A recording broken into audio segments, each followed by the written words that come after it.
Pemirsa, Menteri Koordinator Bidang Kemaritiman dan Investasi Luhut Binsar Panjaitan melaporkan aktivis Haris Azhar dan Fathia Maulidiyanti ke Polda Metro Jaya. Laporan terkait dugaan penyebaran berita bohong atas keterlibatan Luhut dalam bisnis tambang di Papua.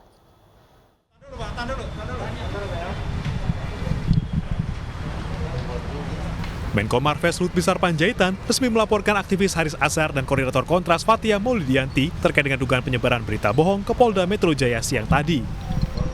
Laporan ini buntut unggahan konten di video kanal YouTube milik Haris Azhar. Dalam video itu, Luhut dituding bermain dalam bisnis tambang di Papua. Luhut menyebut laporan ini dibuat karena somasi yang ia layangkan tidak direspon. Kamu udah dibilang somasi oleh Pak Junifer 2 kali, nggak ada juga. Ya kan udah cukup, masa kita mau terus-terus? Kan semua itu tidak ada kebebasan absolut. Saya ingin ingatkan kepada publik ya, tidak ada kebebasan absolut. Semua kebebasan bertanggung jawab. Jadi saya punya hak juga untuk membela hak asasi saya.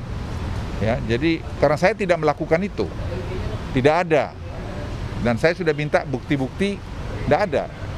Dia bilang research tidak ada. Jadi saya nuntut, dan ini saya kira pembelajaran buat kita semua masyarakat. Perseteruan Luhut dan Haris berawal dari video percakapan Haris Azhar dengan koordinator Kontras Fathia Maulidiyanti. Dalam percakapan di video, disebut bahwa Luhut ikut bermain dalam bisnis tambang di Intan Jaya. Atau dikatakan Bravolida, namanya Tobakom Delmandiri. Tobakom Delmandiri. Dan itu merupakan anak perusahaannya Toba Sejahtera Group. Toba itu kan di Sumatera Utara, ini nyebrang ke Papua ya? Iya. Sumatera Utara nyebrang ke Papua, oke, nanti kita bahas. Nah, jadi si Tobakom Delmandiri ini direkturnya adalah Purnawirawan TNI, namanya Paulus Prananto. Kita tahu juga bahwa Toba Sejahtera Group ini juga dimiliki sahamnya oleh salah satu pejabat kita. Siapa? Namanya adalah Luhut Binsar Panjaitan. LBP, The Lord. Lord Luhut. Gitu. Jadi Luhut bisa dibilang bermain di dalam pertambangan-pertambangan yang terjadi di Papua hari ini. Lord Luhut kita jelas. Selain gugatan pidana, Luhut juga mengajukan gugatan perdata sebesar 100 miliar rupiah. Oke, siapa aja? Dari Jakarta, Luis Ayu, Dias Triawan, iNews melaporkan. Jadi Jokowi. Beralih ke informasi di mana jenazah Suster Gabriela Meilani, korban kekejaman KKB di Pegunungan Bintang, Papua, kemarin tiba di Jayapura. Setelah proses evakuasi yang dramatis, jenazah Suster Gabriela telah berada di pelukan keluarga.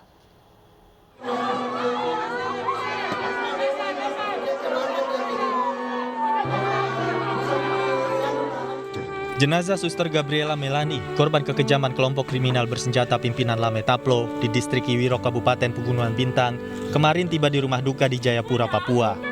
Setelah proses evakuasi yang panjang dan dramatis, jenazah Suster Gabriela akhirnya kembali ke pelukan keluarga. Kedatangan jenazah pun disambut isak tangis keluarga.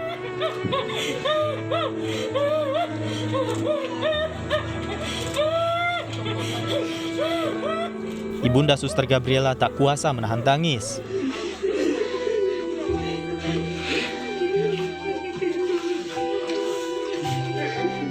Suster Gabriela merupakan salah satu tenaga kesehatan korban kekejian kelompok kriminal bersenjata yang menyerang sejumlah fasilitas umum termasuk puskesmas tempat Suster Gabriela bekerja pada 13 September lalu.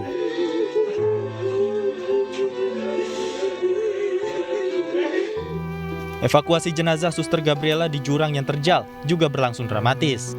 Baku tembak sempat terjadi antara TNI dengan KKB saat jenazah Suster Gabriela hendak dievakuasi ke Papua.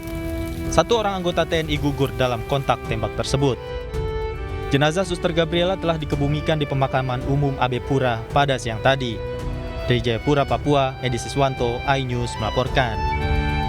Presiden Joko Widodo kembali menyerahkan 124.120 sertifikat tanah negara hasil penyelesaian konflik agraria kepada masyarakat.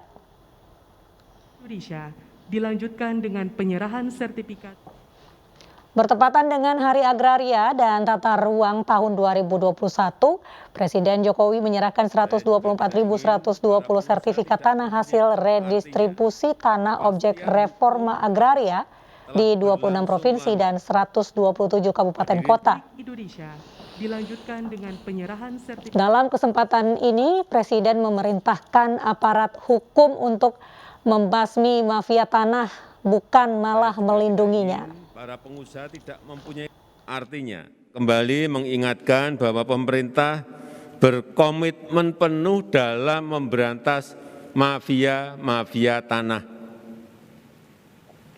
Kepada jajaran Polri, saya minta jangan ragu-ragu mengusut mafia tanah yang ada. Jangan sampai juga ada aparat penegak hukum yang membackingi.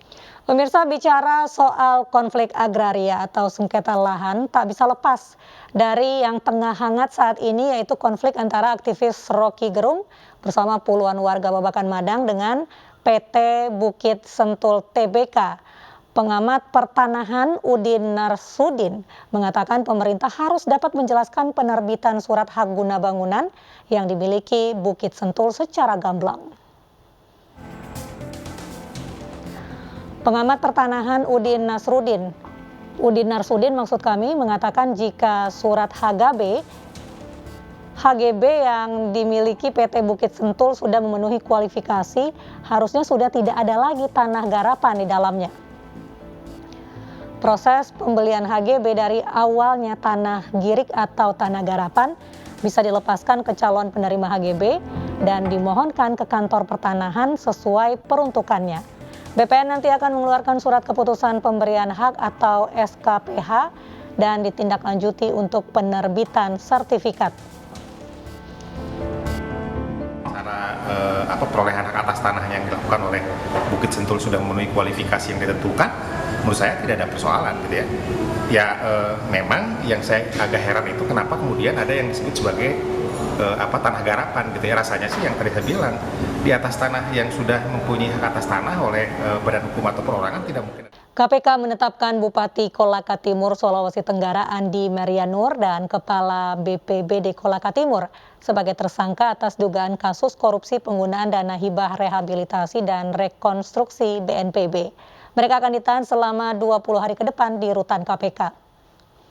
Mengumumkan tersangka sebagai berikut. A. Saudari AMN Bupati Kolaka Timur periode 2021-2026. B. Saudara AZR, Kepala BPBD Kolaka Timur. Konstruksi perkara ini yang diduga telah terjadi yaitu pada Maret sampai Agustus 2021, AMN dan AZR menyusun proposal dana hibah Badan Nasional Penanggulangan Bencana (BNPB) berupa dana rehabilitasi dan rekonstruksi atau sering disebut dana RR, serta dana siap pakai atau DSP. Kemudian awal September 2021 AMN dan AZR datang ke BNPB Pusat di Jakarta untuk menyampaikan paparan terkait dengan pengajuan dana hibah logistik dan peralatan, di mana Pemkab Kolaka Timur memperoleh dana hibah BNPB yaitu hibah relokasi dan rekonstruksi senilai 26,9 miliar dan dana hibah dana siap pakai senilai 12,1 miliar.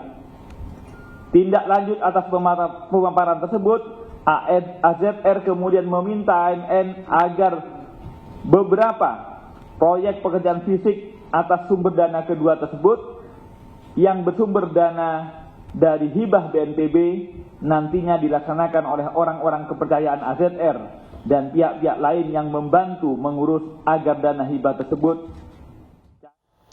Sebelumnya Bupati Kolaka Timur Andi Marianur dan 5 orang lainnya tiba di gedung KPK Jakarta sore tadi. Mereka terjaring operasi tangkap tangan KPK kemarin malam.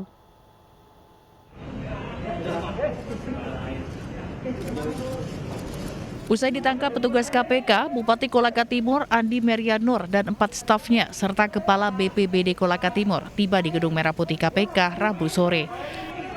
Andi Maria bersama rombongan masuk ke gedung KPK tanpa memberikan keterangan apapun.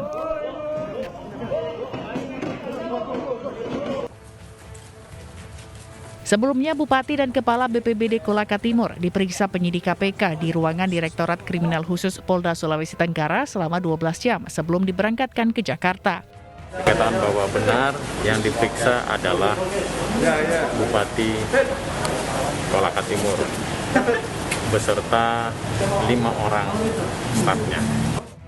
Bupati dan Kepala BPBD Kolaka Timur terjaring operasi tangkap tangan KPK pada Selasa malam, diduga perkara terkait dana bantuan rehabilitasi dan rekonstruksi pasca bencana dari BNPB.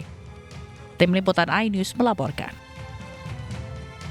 Kejaksaan Agung mengamankan Ade Ohoy Wutun, buronan tindak pidana korupsi pengadaan makanan DPRD Tual tahun anggaran 2010.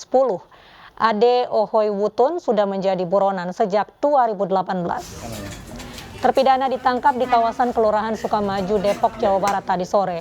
Ia sempat menjabat bendahara pengeluaran kota Tual dan telah menimbulkan kerugian keuangan negara sebesar 3,1 miliar rupiah. Berdasarkan putusan Mahkamah Agung, Ade Ohoy Wutun terbukti secara sah dan meyakinkan korupsi dan dijatuhi pidana penjara selama 6 tahun dan denda 200 juta rupiah. Saat hukumannya akan dieksekusi, terpidana melarikan diri.